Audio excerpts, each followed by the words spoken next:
Hey guys, what's up? It's Alexandra Harbushka here, founder of Life with Herpes. Okay, I'm gonna do something totally different. And normally I have very thought out, planned, professionally recorded videos. And I thought, gosh, let's just do some really off the cuffs, trying to, get to know Alexandra a little bit better. Last week, I just kind of gave you an update on what's going on in my life.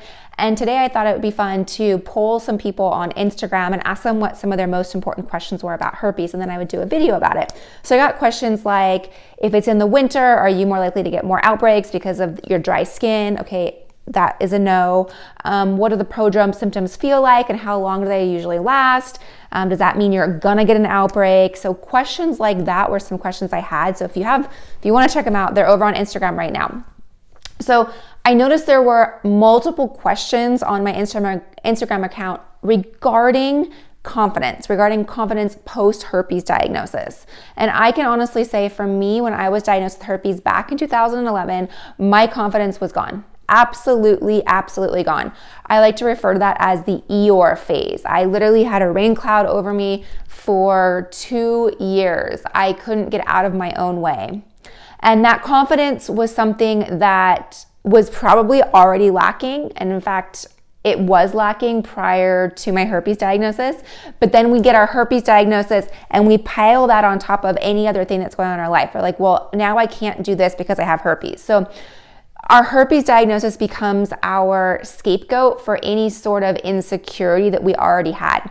So take away herpes, our insecurities in dating may have been, well, I'm too old, I'm too young, I'm out of shape, I'm not in, I don't work out, or I don't have the right education, I don't have the right job, I don't drive the right car, I don't own a home, I that. All these things that can play a role into our ego, that can play a role in our confidence were there, and now we just throw herpes on top of it, and it's like, well, I can't do anything because I have herpes now. So one of the things that I really want to invite you to do is look at what your insecurities are, or what you're nervous about or insecure about or fearful about when it comes to getting out there, feeling sexy, and dating again. And really spend some time with them, write them down, and evaluate them. What you very well might find is that you already had those issues before. So that's number one. Look at them and figure out what they are.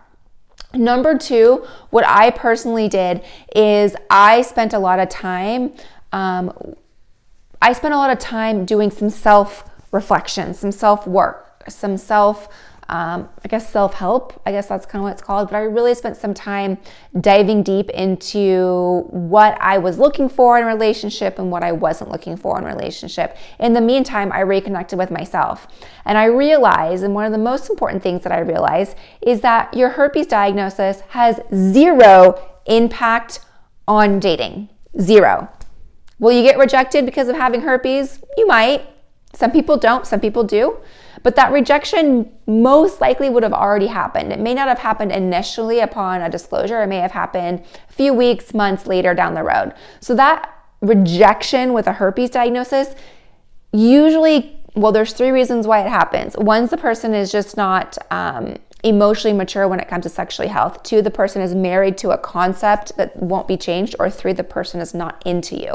So when you realize those things and realize that, gosh, this rejection happened and I have herpes and my confidence is so low, this person just probably wasn't the right person for me, just wasn't into me, just wasn't right. So looking at those things are going to be really important. I really invite you to start doing some things that are important to you.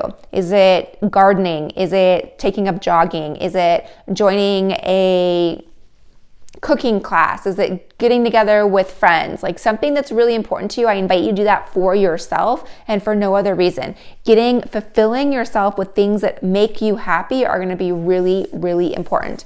And then finally, I really want to recommend that you join a community. So we have Life with Herpes community. And when I was diagnosed in 2011, there was nobody out there talking about herpes. It was just like crickets. So that's why I created the community, so we don't have to feel alone. And I would really recommend that would be a great way to educating yourself, surrounding yourself with like-minded people, and just beginning to unwind or like peel back that onion and gaining your confidence back. All right, let me know what other questions you guys have. I hope you have an awesome week. It's almost Thanksgiving. Can you guys believe that? Almost Thanksgiving. All right, I'll see you all soon in the next video, and I appreciate you all. Thanks so much.